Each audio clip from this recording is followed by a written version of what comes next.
제52차 최고위원회를 시작하겠습니다.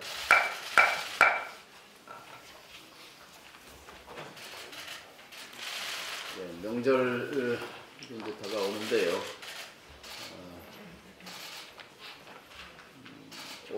작년에 우리 국민 지갑에서 나온 추가 세수가 25조 원을 넘을 전망입니다. 268조 국세 징수 목표 중에 25조니까 293조가 될 모양인데요.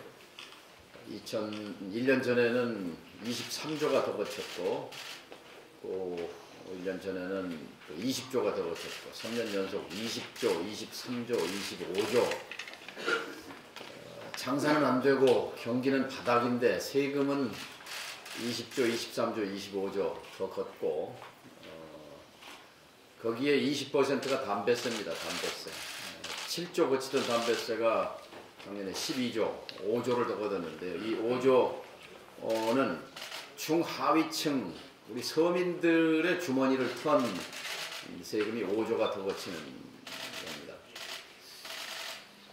그래서 이제 담배값 인상으로 해서 흡연 인구가 줄어들었고, 그 효과는 충분히 받은 만큼 공공장소에서의 흡연 제한이라든지 이런 것을 더 강력히 제도화하고, 동시에 명절 선물로 민주평화당의 입장은 담배세 이제 원상 회복이든지 절반쯤 다시 서민 주머니에 돌려줘야 된다.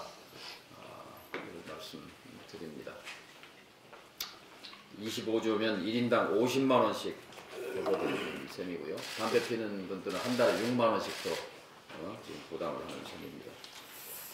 설 명절 얘기가 나왔으니까, 그런데 청와대에서 명절 설 선물 보내면서 지금 재작년 추석 또 설, 또 설, 추석, 설 이 세 번째 명절에 유독 전라북도 특산물만 빼버린 아주 유감스러운 일이 있습니다.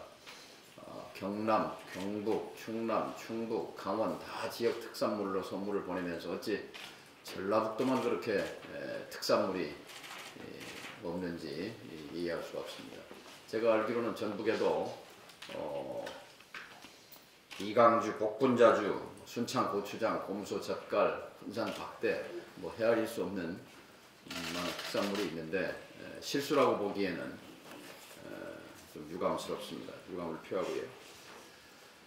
그 다음에 이 지켜야 할 약속은 꼭 지켜야 하는데 헌신짝처럼 팽개치고, 또 현실성에 맞게 조정해야 하는 것은 밀어붙여서 덧나게 하고 하는 것이 이 문정부의 특징인 것 같습니다. 예비 타당성 조사 면제와 관련해서 애초에 새만금 국제공항 예타 면제가 최대 현안이었습니다. 근데 느닷없이 새만금 국제공항 예타 면제만이 아니라 각 시도별로 한 건씩 올려라 이렇게 하더니 내일 17개 시도에 약 40조 규모의 예타 면제 사업을 발표할 모양입니다. 새만금 국제공항은 99년도 예타 예비 타당성 조사 이후에 예타를 통과했던 사업입니다. 그리고 MB정부에서 다시 한번 예타 면제 대상으로 확정된 사업이고, 그걸 떠나서 새만금을 국책사업으로 하려면 공항은 있어야 하는 것인데, 새만금 국제공항의 예비 타당성을 걸더니 이제 면제하는 대상으로 넣기 위해서 17개 시도에 한 건씩 다 끼워 넣어라. 이게 문재인 정부의 과연 지역균형 발전 철학입니까? MB정부의 4대강 사업을 그렇게 비판했던 이 정부가 MB정부 뺨치는 MB정부 5년 동안 예비 타당성 면제, 예타 면제 60조. 근데 이미 이 문정부가 29조 규모의 예타 면제를 시행한 바 있고, 또 내일 발표를 하면 MB정부 5년 규모를 뛰어넘는 그런 SOC 몰빵 경제를 하게 되는데요. 결국 경기 부양 SOC는 안 하겠다 하는 공약을 정면으로 깨뜨린 것입니다. 이제 총선을 앞두고 인기 영합주의, 선심성 예산 풀기에 나선 모양새인데, 결국 걱정은 1,500조나 되는 가계부채, 쪼그라든 국민경제 속에서 방향 없이 오락가락하는 이 정부의 경제정책에서 서민경제만 더 허리가 휘게 됐습니다. 정부의 맹성을 촉구합니다. 이상입니다. 그래서 정병화 원내대표님 발언이 있겠습니다. 새해가 가고 한 달이 다 지나가지만 국회문은 여전히 닫혀 있습니다.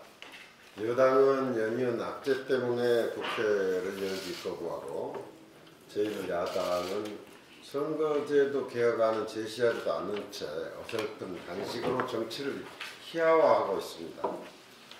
지난해 12월 원내대표들이 합의한 1월 임시회의 선거제도 개혁하자는 약속은 이미 물 건너갔습니다. 이제 이번 주말부터 설 명절이 시작되는데 지역민들 가서 무슨 낯으로 될지 모르겠습니다. 여당의 무책임과 제1야당의 당이 당략 때문에 민생을 챙기고 정치 개혁을 이룰 소중한 시간이 낭비되고 있습니다. 2월은 설 연휴 등으로서 실제 국회가 일할 수 있는 시간이 2주 정도밖에 되지 않습니다. 그래서 설 이전에 이번 주에 국회가 정상화되지 않을 경우 2월 국회도 장담할 수 없기 때문에 최소한 이번 주에 2월 국회에 대한 합의가 이루어져야 합니다. 거대 양당은 당이 당략에 따른 정치로 더 이상 국민을 힘들게 하지 말고 국회를 여는데 적극 나설 것을 촉구합니다. 우리 경제의 고용 창출 능력이 글로벌 금융위기 이후 최저치를 기록했습니다. 지난해 고용 단성치가 0.136으로 2009년도에 마이너스를 기록한 이후 9년 만에 가장 낮은 수준입니다. 경제가 성장을 하더라도 일자리가 늘어나지 않는다는 것이 증명이 되는 것입니다. 무엇보다도 경제의 핵심 생산 계층인 30, 40대 남성 취업자가 전년보다 17만 7천 명이나 급감하는 것은 우리 경제의 어려움을 여실히 보여주는 것입니다. 올해는 미중 패권 전쟁과 세계 경기 하강 추세 등 대외 불안 요인이 겹치면서 우리 기업의 국내 투자가 더욱 위축될 가능성이 높습니다. 특히 정부 정책이 내수에 부정적 영향을 주지 않도록 근로시간 단축과 최저임금 인상 부작용에 대한 보완 대책을 서둘러 수립할 것을 정부에 촉구합니다. 이어서 유선엽 최고위원님의 발언이 있습니다.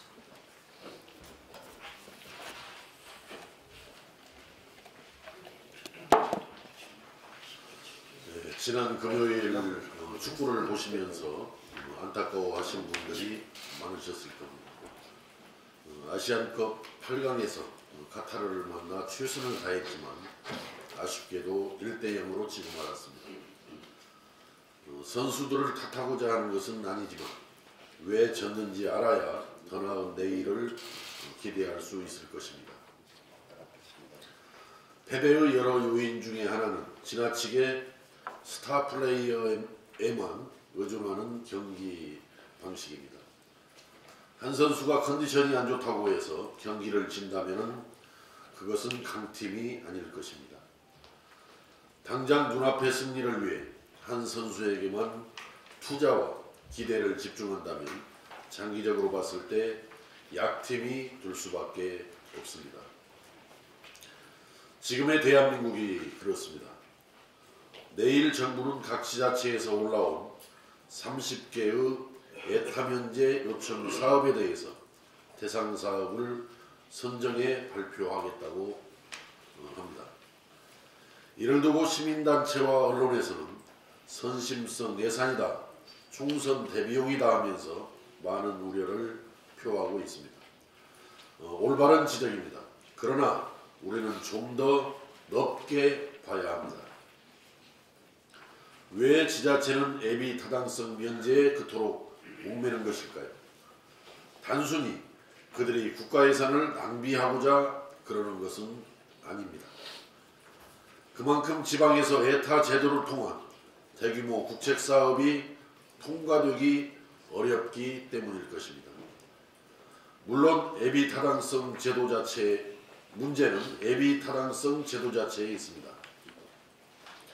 지난 국정감사에서 장병환 원내대표께서 지적하셨듯이 2001년도부터 2018년까지 시행한 189건 중 95%가 넘는 181건에서 경제성이 일관적으로 사업 시행에 영향을 미쳤습니다. 말만 종합평가지 실제로는 경제성으로만 결정된다 해도 과언이 아닙니다. 얼핏 경제성을 따지는 것이 당연할 수 있습니다. 하지만 그렇게만 따지면 굳이 정부가 할 이유가 없습니다. 이익이 나면 민간이 스스로 나서서 일을 하면 됩니다. 시장경제에서 정부는 민간이 하기 힘든 비효율적인 일, 비록 손해는 볼지라도 사회 전체의 이익을 위해서 반드시 해야만 하는 일을 해야 하는 것입니다. 경제성의 종속 변수인 현행 에타 제도로는 계속해서 수도권에만 예산이 집중될 수밖에 없습니다. 그러면 지방은 더욱 낙후되고 사람들은 계속 수도권에만 몰리게 되면 부동산 투기와 교통체증 같은 부작용만 더욱 심해져 오히려 사회 전체적으로는 경제성이 낮아지게 될 수밖에 없습니다. 예를 들어 새만금 신공항 같은 경우 당장의 경제성을 따지자면 허허 벌판에 공항을 짓는다는 것이 낭비로 보일 수도 있습니다. 그러나 30년을 기다려온 새만금 사업을 성공적으로 완수하고 보다 시야를 넓혀 전국에서 제일 어려운 지역 중 하나인 전북을 살려 인구의 효율적 분산을 도모하고 실질적 지방자치를 자리잡게 한다면 이보다 더 높은 경제성이 어디에 있겠습니까? 따라서 단기적인 경제성이 아니라 장기적인 종합 판단을 통해서 반드시 예비타당성 면제를 해주어야 하는 것입니다. 축구에서 강팀이 되기 위해서는 모든 선수가 고른 기량으로 맡은 바 역할을 다해야 하듯 대한민국 경제가 건강해지기 위해서는 지역 균형 발전이 필수적입니다. 정부가 보다 넓은 시야를 가지고 이번 새만금 국제공항을 비롯한 각 지역의 에타 면제에 전향적으로 임해줄 것을 강력히 촉구합니다. 이어서 최경환 최고위원님의 발언이겠습니다.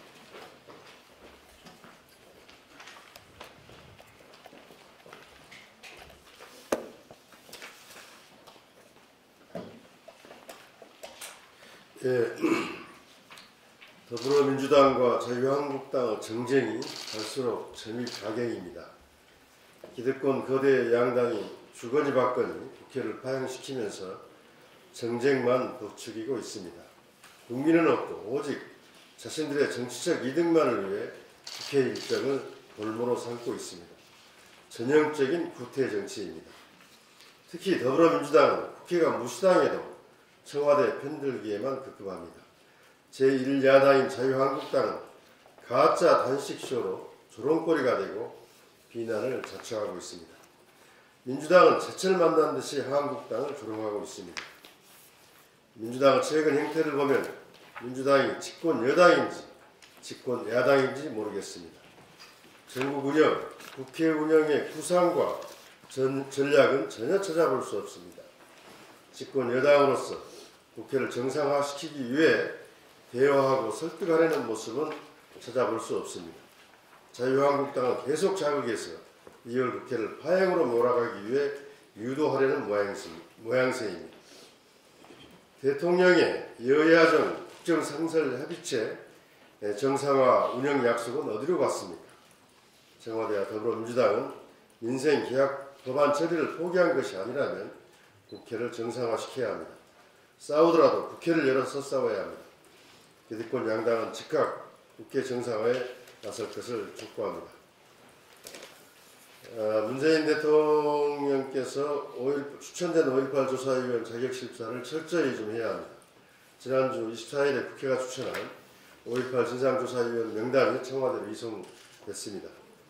5.18 진상조사위원으로 부적절한 인사를 철회하고 재추천하라는 5.18 유가족을 비롯한 국민들의 요청이 있었습니다.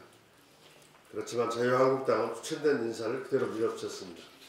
세월호 특조위처럼 5.18 진상조사위원회가 조사위원 몇몇의 방해 행위로 인해 차질이 발생하지 않을까 심히 우려가 많습니다. 청와대는 법에 규정한 자격 규정과 결격 사유 그리고 정무직 인사검증 7대 기준 등을 철저하게 검토하고 5.18 단체와 유가족 등을 포함한 국민 여론까지 판단해서 현명하게 결정해 주기를 바랍니다. 이상입니다.